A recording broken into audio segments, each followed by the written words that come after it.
예, 반갑습니다. 여러분, 오늘도 예배 자리에 나오신 여러분들에게 하나님의 놀라운 은혜와 은총이 함께 하시기를, 그 축복이 여러분들의 마음속에서 차고 넘치게 되시기를 주님의 이름으로 소망합니다. 우리 주일 예배 시간마다 앞자리에 앉아 계신 우리 김종호 장로님께서 아내 되시는 김근숙 권사님을 부르실 때마다 하시는 호칭이 한 가지 있습니다. 아시는 분은 아시죠? 뭐죠? 예, 동거인. 바로 동거인이라는 말입니다. 함께 살 거, 사람 인자를 써서 같이 사는 사람이라는 뜻이지요. 다른 말로는 가족이라고 합니다. 그런데 여러분, 가족이라는 말이요, 우리 말이 아니라 원래 일본 말이었다는 사실을 아십니까? 가족이라는 말은요, 일본 말로요, 일제시대 때부터 우리나라 사람들이 사용했다고 합니다. 사실 우리나라 사람들이 예전부터 사용하는 말은요, 가족 대신에 식구라는 말입니다. 식구, 우리 식구. 그리고 식구라는 말의 뜻은요, 밥식, 입구자를 써서 밥을 함께 먹는 입, 함께 밥을 먹는 입술이라는 뜻입니다. 쉽게 말하면 우리 민족인 한국 사람들은요, 함께 먹고 마시는 것을 아주 중요하게 여기는 민족이다라는 말입니다. 그래서인지 한국 교회에서요, 가장 잘 발달된 문화 중에 하나가 바로 예배가 끝나고 함께 먹고 마시는 애찬 문화. 다른 어느 교회, 어느 민족의 교회에서는 찾아볼 수 없는 문화가 바로 애찬 문화라고 합니다. 요즘은 코로나 바이러스 이후로 교회에서 함께 먹고 마시는 모습이 많이 약해지기는 했지만, 여전히 한국 교회를 움직이는 원동력은요, 식구, 함께 먹는 입으로서 함께 먹고 마시는 것에 있다라는 것을 누구도 부인할 수가 없을 것입니다. 그런데 성경을 가만히 보면요, 성경도 교회의 중요한 요소 가운데 하나로 성도와 성도들이 한 마음으로 모여 먹고 마시는 것에 있었다라는 것을 증거하는 것을 보게 됩니다. 사도행전 2장 42절 말씀이에요. 그들이 사도의 가르침을 받아 서로 교제하고 떡을 떼며 오로지 기도하기를 힘쓰니라. 사랑하는 여러분, 교회 안에서 성도와 성도들이 서로 떡을 뗀다라는 말은요, 그저 단순히 먹을 것만을 먹으며 나누며 즐거워하는 것이 아닙니다. 상대방의 아픔을 함께 아파하고 상대방의 기쁨을 서로 기뻐하는 것, 그것이 교회 안에서 이루어져야 할 교제의 모습입니다. 왜냐하면 성도는 서로 교제하고 떡을 떼는 것을 넘어서 서로의 영혼을 위하여 기도해야 하는 기도의 공동체이기 때문입니다. 그리고 이런 기도를 위한 공동체, 이 속에서 기도를 통해서 한 사람의 인생이 세워지고 한 가정이 세워지고 교회가 세워지는 역사가 일어나게 되는 것입니다. 이런 점에서 주님이 원하시는 교회는 어떤 교회냐? 사랑의 교제, 먹고 마심과 기도의 모습이 충만한 교회가 하나님이 원하시는 교회의 모습이라는 것입니다. 그렇다면 우리는 여기서 한 가지 질문을 해보아야 할 것입니다. 우리 교회가, 그리고 우리 가정이 하나님이 기뻐하시고 하나님이 보기에 아름답다고 하시는 가정과 교회가 되기 위해서 과연 우리에게 필요한 것은 무엇일까? 저는 오늘 이 질문에 대한 대답을요, 한 가족이었던 야곱, 그 야곱의 가족이 이스라엘이라는 그 민족 공동체가 되는 과정을 살펴보면서 그 가정 가운데에서 일어나는 일들을 보면서 은혜를 나누고자 합니다. 오늘 살펴보고자 하는 야곱의 가정, 그 가정 속에서 일어나는 축복과 은혜의 모습이 오늘 설교를 들으시는 모든 여러분들의 가정 가운데서 일어나시기를 주님의 이름으로 소망합니다. 사실 성경에 나오는 야곱이라는 인물의 가정을 말씀 가운데, 말씀에 보이는 대로 그대로 살펴보면요, 야곱의 가정이 믿음의 가정이 될 만한 이유가 하나도 없다라는 것을 알 수 있습니다. 야곱이 살던 시기가 고대이기는 해도요, 야곱은요 부인이 몇 명입니까? 알려진 것만 4명입니다. 2명은 진짜 아내, 나머지 2명은 첩입니다. 그리고 4명에게서 태어난 아들이 몇 명이죠? 12명입니다. 야곱의 자녀가 12명이나 되는 이유는 야곱의 아내들이 야곱의 사랑을 받기 위해서 경쟁적으로 자녀를 출산했기 때문입니다. 그리고 이렇게 경쟁적으로 태어난 자녀들 사이는 그렇게 썩 좋지는 않았습니다. 자녀들 간의 갈등으로 인해서 형제들이 요셉을 팔아넘기는 비극적인 일이 일어납니다. 또 야곱의 큰아들 르우벤은 야곱의 첩, 즉 자신의 배다른 어머니인 비라와 동침하는 사건과 같은 비극적인 일들이 야곱의 가정에서 일어났었다라고 성경이 말합니다. 자, 눈에 보이는 야곱의 가정의 모습이 하나님이 기뻐하실 수 있는 가정이다라고 생각하실 수 있으시겠습니까? 쉽게 말하면 하나님께서 여러분들의 가정을 야곱의 가정처럼 만들어주겠다라고 말씀하시면, 주님, 저희 가정이 야곱의 가정처럼 눈에 보이는 모습이 이렇게 되기를 원합니다 라고 말할 수 있느냐라는 말입니다. 여러분, 어떻게 하시겠습니까? 이렇듯 눈에 보이는 야곱의 가정의 모습은요, 세상적으로 볼 때에도 연약한 모습, 쉽게 말하면 콩가루 집안과 같은 모습입니다.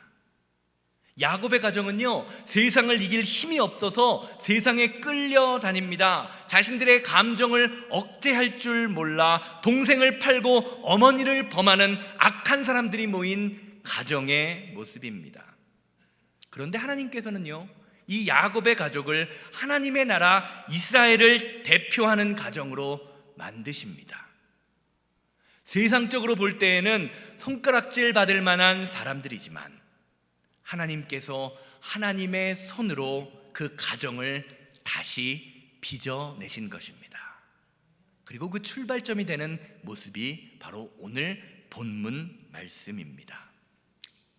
사실 오늘 본문 말씀은요, 야곱의 딸 디나가 겪은 비극으로 시작됩니다.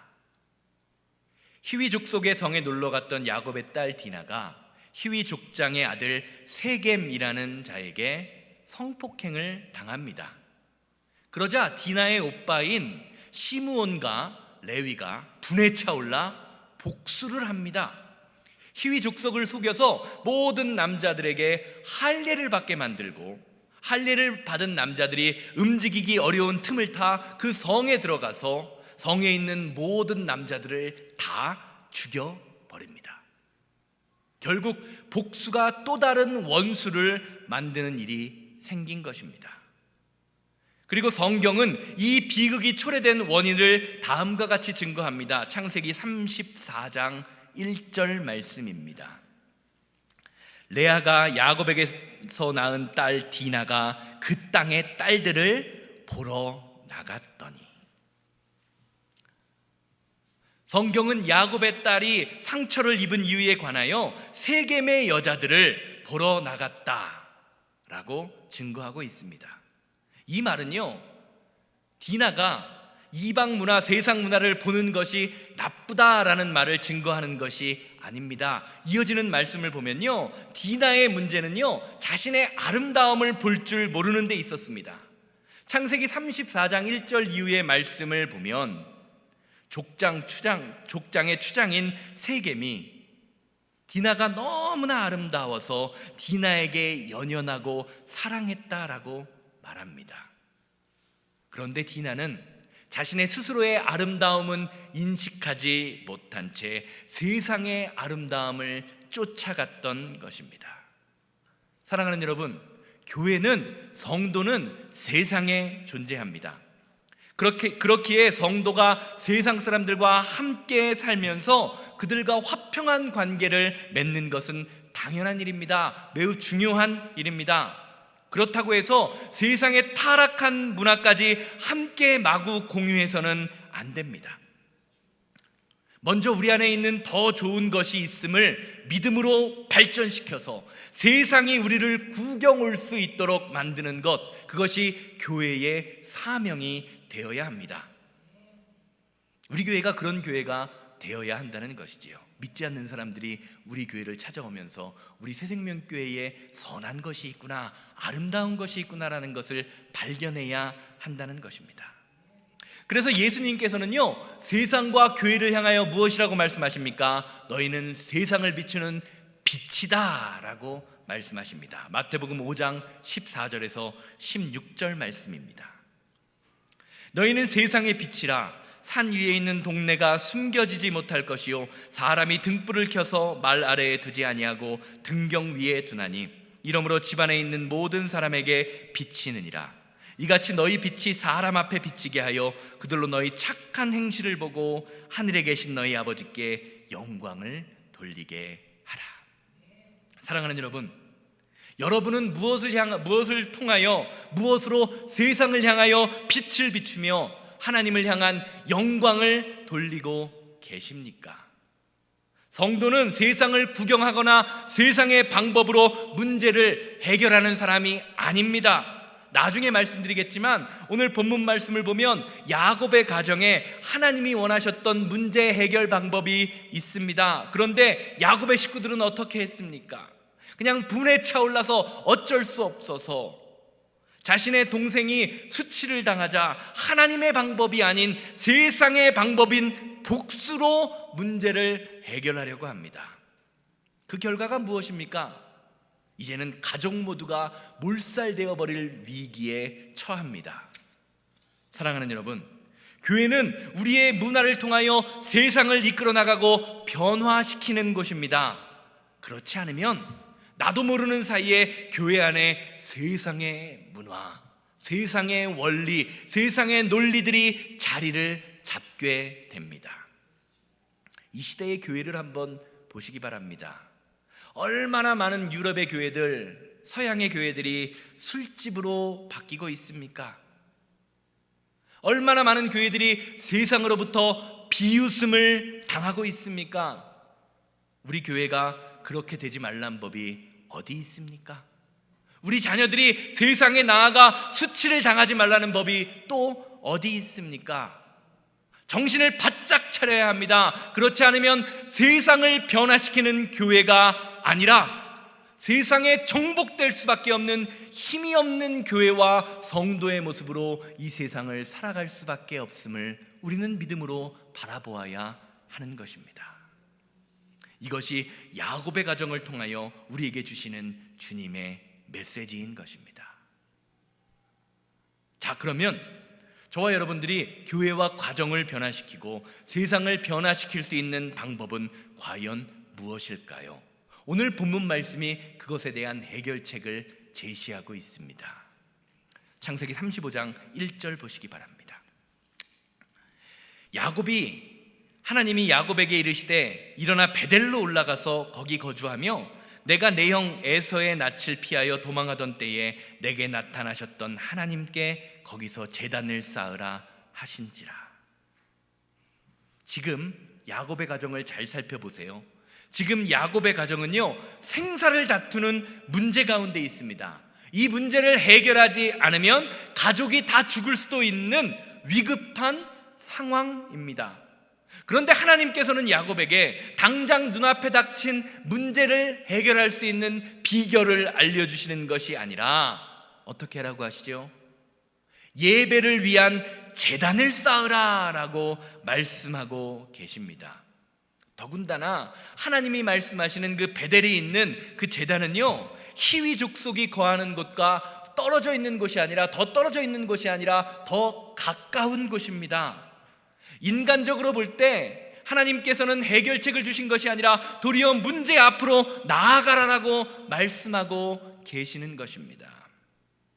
사랑하는 여러분, 여러분의 삶에 닥친 문제와 어려움 가운데 그 문제를 해결하는 해결책이 중요하냐, 아니면 예배가 중요하냐라는 그 선택 가운데에서 이 선택이 여러분에게 있다면 여러분은 어떻게 반응하시겠습니까? 하나님께서 야곱의 가정에게 원하셨던 것은 과연 무엇일까요? 이어지는 말씀에서 야곱의 행동을 통해 볼 수 있는 그것이 아주 명확하게 드러납니다. 2절 말씀 보시기 바랍니다. 야곱이 이에 자기 집안 사람과 자기와 함께한 모든 자에게 이르되 너희 중에 있는 이방 신상들을 버리고 자신을 정결하게 하고 너희들의 을리복을 바꾸어 입으라. 오늘 말씀을 보면요, 베델로 올라가서 예배를 위한 단을 쌓으라 라는 하나님의 음성을 들었던 야곱이 즉시 반응했던 행동이 한 가지 있습니다. 그것은 이방 신상들을 제하여 버리고 자신들을 정결케 하고 이방인들을 따라 입었던 의복을 바꾸어 입는 일이었습니다. 우리는 이러한 행동을 신앙적으로 돌아봄이라고 이야기합니다. 사랑하는 여러분, 성도의 삶에는요 반드시 돌아봄이 있어야 합니다. 어려움이 만났을 때, 문제를 만났을 때 내 삶의 모든 문제와 어려움, 그 원인을 돌아보아야 한다는 말입니다. 전도서 7장 14절은 그래서 이렇게 이야기합니다. 형통한 날에는 기뻐하고 곤고한 날, 어렵고 힘든 날에는 되돌아보아라. 무엇을 되돌아보아라는 일입니까? 너의 지나온 발자취를 되돌아보아라. 이 두 가지를 하나님이 병행하게 하사 사람이 그의 장래의 일을 능히 헤아려 알지 못하게 하셨느니라. 오늘 말씀의 야곱을 보시기 바랍니다. 야곱은요 하나님께 예배하는 제단을 쌓기 위해 자신의 삶을 되돌아봅니다. 그리고 깨닫습니다. 우리의 가정에 우상이 있었구나. 우리 가정이 하나님의 말씀을 쫓은 것이 아니라 세상의 유행과 세상의 방법을 쫓아 살았구나. 이것이 야곱이 깨달은 자신의 가정의 모습이 처한 현실의 모습이었던 것입니다. 사랑하는 여러분, 우상은요 하나님보다 더 소중하게 여기는 것입니다. 무슨 돌로 우상을 만들고 나무로 우상을 만드는 것만이 우상이 아니라는 말입니다. 야곱의 가정에 믿음이 시들어지자 하나님을 섬겨야 하는 야곱의 집에서 여러 가지 우상이 자리를 잡았습니다. 그러나 자신의 삶을 돌이켜 하나님의 말씀을 통해 자신의 삶을 돌아볼 때 자신에게 자리 잡고 있었던 우상이 보이기 시작했던 것입니다. 사랑하는 여러분, 성도의 진정한 축복은 내 삶에 자리 잡고 있는 우상이 보이기 시작할 때 축복이 시작됩니다. 물질이 내 우상이었구나. 건강이, 자존심이 내 우상이었구나. 내 자녀가 나의 우상이었구나 라고 생각하며 내 삶에 우상이 있음을 깨닫고 그 우상을 하나님 앞에 내려놓을 때 우리의 축복이 시작된다고 오늘 본문 말씀은 이야기하는 것입니다. 그리고 우리의 삶에서 내 삶에 있는 우상을 제하여 버릴 때에, 하나님 앞에 십자가 앞에 내려놓을 때에 우리가 드리는 예배를 통하여 문제가 해결되는 놀라운 축복의 비밀이 오늘 말씀 속에 있음을 성경은 이야기하게 되는 것입니다. 사랑하는 여러분, 이런 점에서 성도에게 가장 중요한 것은 눈앞에 있는 문제의 해결이 아닙니다. 예배가 회복되는 것입니다. 예배가 회복될 때 그 예배를 통하여 문제가 해결되는 역사가 일어나기 때문입니다. 이것이 하나님의 방법이라고 오늘 본문 말씀이 말하고 있습니다. 이 방법은요, 세상적으로 바라볼 때에 미련해 보입니다. 너무 느린 것처럼 생각됩니다. 그런데 하나님께서는 이 방법이 가장 확실한 방법이라고 말씀하고 계십니다. 왜요? 우리가 인생을 살다 보면요, 문제가 하나가 해결되는 것 같으면 또 다른 문제가 다가옵니다. 이것만 해결되면 내 삶에 문제가 없을 것 같은데, 평안할 것 같은데 예상치 못한 문제가 생기는 것이 바로 저와 여러분들이 살아가는 인생입니다. 30년을 살면 30년 동안 문제가 생기고요, 50년을 살면 80년을 살면 내 인생의 숫자만큼 문제가 생기는 것이 인생이기 때문입니다. 그렇기 때문에 당장 눈앞에 닥친 그 문제를 해결하는 것보다 중요한 것은 문제의 근본적인 원인을 완전히 차단해버리는 것이라고 하나님이 말씀하고 계십니다. 그렇기에 하나님은 야곱의 문제에 관하여 세상적인 해결책은 주시지 않고 야곱의 근본적인 해결책을 제시하고 계신 것입니다. 사랑하는 여러분, 우리의 삶에서, 저와 여러분들의 삶에서 하나님께 드리는 온전한 예배를 방해하는 것은 과연 무엇이 있습니까? 나의 사업, 물질, 자녀, 건강, 자존심, 이러한 것들이 우리의 삶의 우상이 되어 있지는 않습니까? 오늘 이 아침 우리가 드리는 예배의 모습을 통하여 야곱의 돌아봄, 그래서 예배가 회복됐던 야곱의 가정의 모습이 저와 여러분들의 가정, 우리 교회의 모습이 되기를 주님의 이름으로 소망합니다. 돌아봄을 통하여 예배가 회복됩니다. 돌아봄을 통하여 예배가 회복될 때 우리의 인생이 회복되는 놀라운 역사가 하나님의 은혜를 통하여 드러나게 되는 것입니다. 이런 점에서 오늘 말씀은요, 눈에 보이는 문제의 원인, 즉 문제의 원인은 34장 1절에서 말씀했던 것처럼 디나가 세상을 따라가고 그것을 세상적으로 해결하려는 것에 있는 것처럼 보이지만 사실 그 근본적인 원인은 야곱 자신에게 있었음을 하나님은 야곱에게 깨우치고 계시는 것입니다.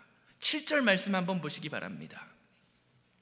그가 거기서 제단을 쌓고 그곳을 엘베델이라 불렀으니 이는 그의 형의 낯을 피할 때에 하나님이 거기서 그에게 나타나셨음이니라. 아멘. 창세기 28장 말씀을 보면요, 야곱이 형 에서와 아버지 이삭을 속이고 도망쳐 나올 때, 길에서 유숙할 때에 하나님이 야곱에게 나타나셔서 야곱을 지켜주시고, 내가 너를 지켜주고 내가 너를 돌아올 때까지, 고향으로 다시 돌아올 때까지 떠나지 않겠다라는 약속의 말씀을 주십니다. 그러자 야곱도요, 하나님을 향하여 기도하며 서원을 합니다. 그 기도의 내용이 창세기 28장 21절에서 22절의 말씀입니다. 주님, 내가 평안히 아버지의 집으로 돌아오게 하시면 여호와께서 나의 하나님이 되게 하실 것이요, 내가 기둥으로 세운 이 돌이 하나님의 집이 될 것이며 하나님께서 내게 주신 모든 것의 10분의 1을 내가 반드시 하나님께 드리겠나이다 하였더라. 야곱은요, 꿈결에 나타난 하나님의 천사에게 자신이 고향으로 돌아오면 하나님이 나의 하나님이 되실 것이요, 돌기둥이 하나님의 집이 되고 소득의 11조를 드리겠다고 서원하고 있습니다. 참 놀라운 은혜의 고백입니다. 그런데 막상 야곱은 자신이 고향의 집에 돌아오자 하나님께 드렸던 그 서원을 완전히 잊어버렸습니다. 아니, 오히려 약속과는 반대로 우상을 소유하며 살았습니다. 세상을 따르며 세상을 쫓는 삶을 살았던 것입니다. 이 말은요, 야곱이 서원을 잃어버린 것이 아니라 은혜를 잃어버린 상태라는 것을 이야기합니다. 서원이라는 것이 무엇입니까? 하나님 앞에 드리는 약속으로 하나님의 은혜를, 나에게 주어진 하나님의 은혜를 고백하는 자가 하나님께 드리는 거룩한 삶의 소원이라는 것입니다. 즉, 서원을 드리는 자가 은혜 안에 붙들려 있을 때에만 서원을 행할 수 있다라는 것이지요. 왜 성경이 함부로 서원을 하지 말라라고 이야기합니까? 그것은요, 성도에게 부어지는 은혜가 없이 내 목적을 드리기 위하여, 내 목적을 이루고 내 목적을 달성하기 위하여 하는 서원은, 서원하는 자가 아무리 서원하는 그 서원의 흉내를 낸다고 해도 결코 지킬 수 없는 서원이 되기 때문입니다. 그래서 오늘 말씀은요, 베델의 야곱이 형을 피할 때 하나님이 나타나셨던 곳이 바로 베델이다라는 것을 언급하면서 야곱에게 베델에서 경험했던 하나님의 은혜가 회복되고 있음을 보여주고 있는 것입니다. 창세기 28장에서 야곱이 했던 그 약속의 서원이 35장에서야 비로소 실현되고 있다는 것이지요. 이것은요, 오늘 본문 말씀 이후에 하나님께서 야곱을 어떻게 부르시는지를 보면 잘 알 수가 있습니다. 창세기 32장을 보면요,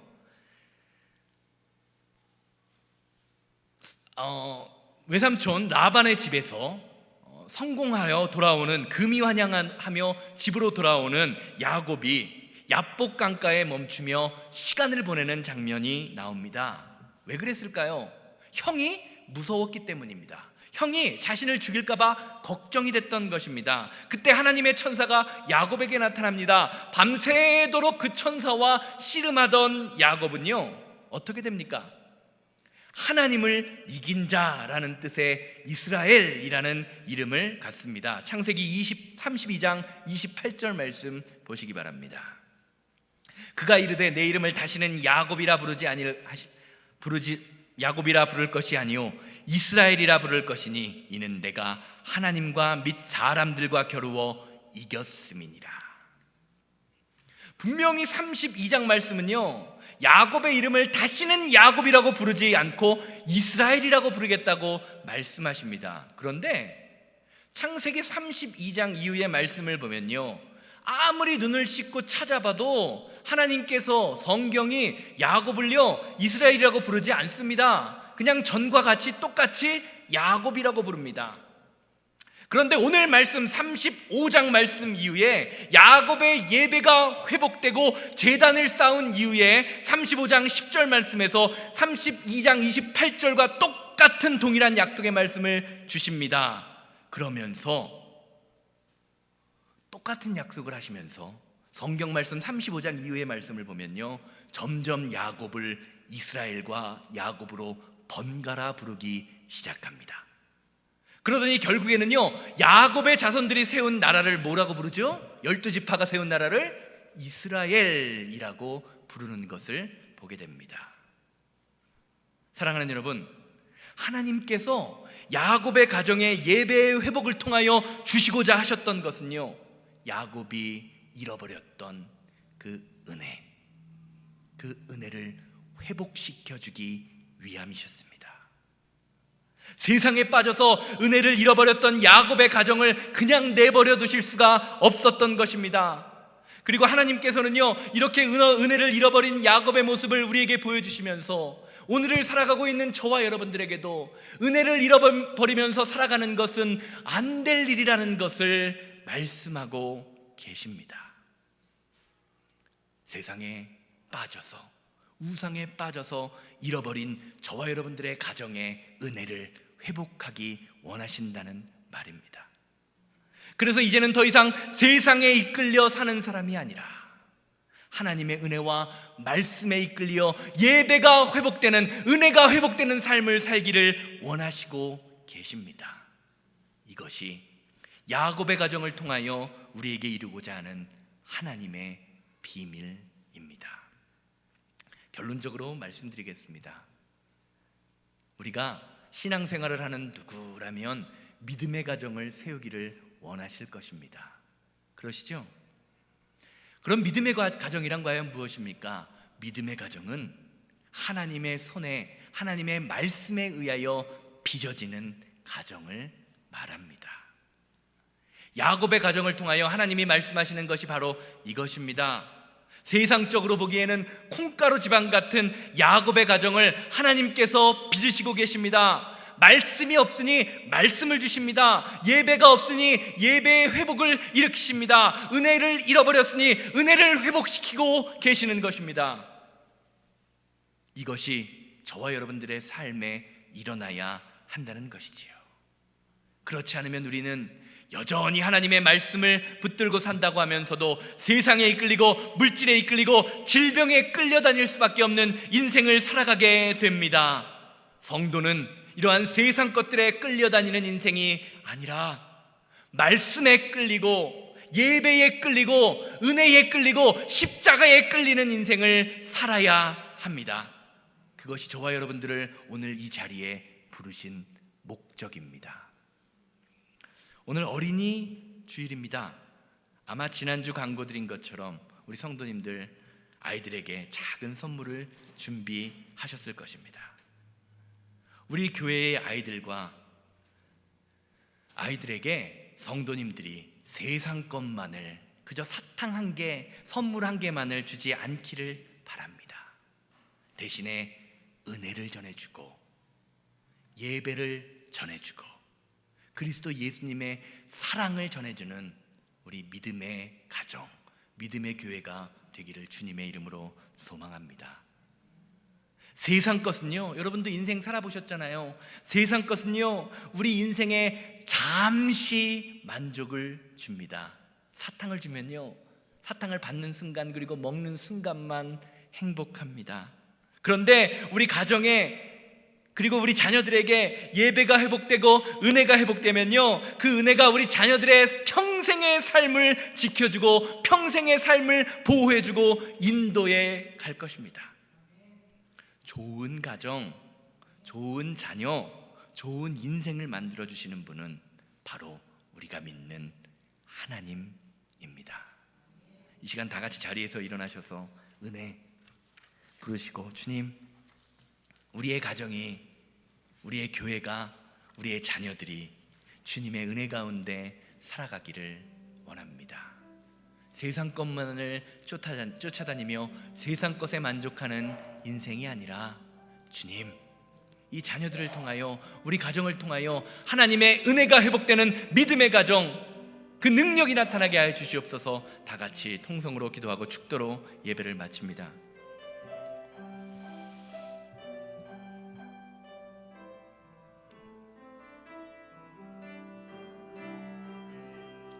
내가 누려왔던 모든 것들,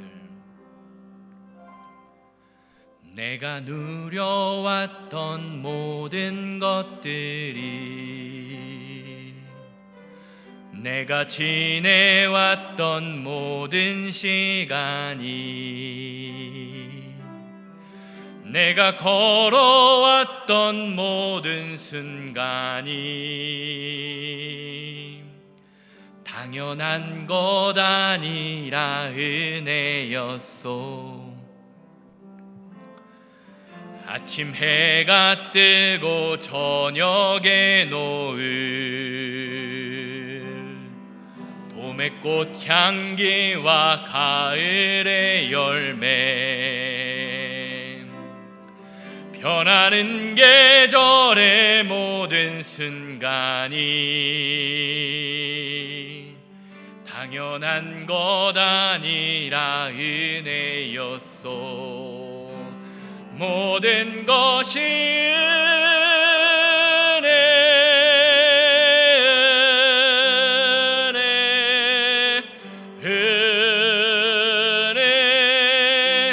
한없는 은혜, 내 삶에 당연한 것 하나도 없었던 것을, 모든 것이 은혜, 모든 것이 은혜, 은혜,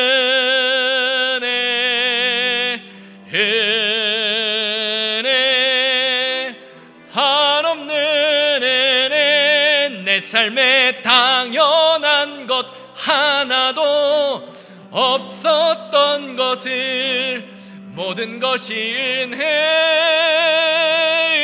다 같이 기도드립니다. 자비롭고 거룩하신 하나님 아버지, 은혜와 사랑을 감사합니다. 세상을 쫓았던 우리의 인생, 아버지 하나님을 모르고 아버지 정말 하나님의 은혜를 멀리했던 우리의 인생이 주님께로 돌아오는 귀한 인생 될 수 있도록 인도하여 주시어서 서로의 아픔을 함께하며 서로의 기쁨을 공동체 함께하는 믿음의 공동체가 될 수 있도록 주여 우리를 인도하여 주옵시고, 세상의 모든 모든 것을 쫓아가는 인생이 아니라 오직 예수 그리스도를 쫓으며 예수님의 말씀대로 살아가는 귀한 새생명교회가 될 수 있도록 아버지 우리의 마음과 생각을 주장하여 주시옵소서. 세상의 방법과 하나님께 예배하는 것이 방법이 있을 때 하나님께 예배하는 것을 선택하는 믿음의 자녀들이 될 수 있도록 아버지여 인도하고 역사하여 주시고, 우리 앞에 있는 모든 우상들을 버리고 우리를 깨끗게 하며 의복을 바꾸는 돌아봄의 역사가 날마다 나타날 수 있는 믿음의 자녀들 될 수 있도록 주님 인도하고 역사하여 주시옵소서. 오늘 이 아침에도 주님이 우리를 지켜주심을 감사를 드리오며 사랑이 많으신 우리 주 예수님 이름으로